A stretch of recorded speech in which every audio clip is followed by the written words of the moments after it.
Better to rot in prison, by J.R. Miller. How can I do this great wickedness and sin against God? Genesis 39:9.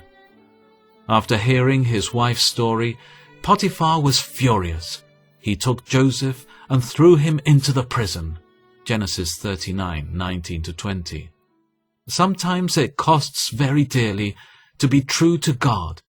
Joseph lay now in a dungeon, but his loss through doing right was nothing in comparison with what he would have lost had he done the wickedness to which he was tempted. His prison gloom, deep as it was as noonday, compared with what would have been the darkness of his soul under the blight of evil and the bitterness of remorse. The chains that hung upon him in his dungeon were but like feathers in comparison with the heavy chains which would have bound his soul had he yielded to the temptation.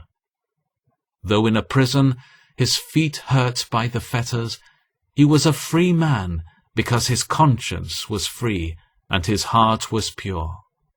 No fear of consequences should ever drive us to do a wrong thing. It is better to suffer any loss, any cost, any sacrifice, than to be eaten up by remorse.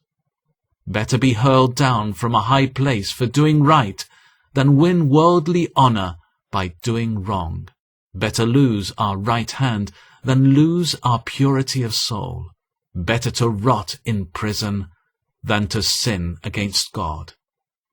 It was the prayer of a young queen which she wrote with a diamond point on her castle window.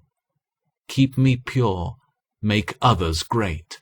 That is the lesson of Joseph's victory over temptation, dishonor, loss, dungeon, death, anything before sin.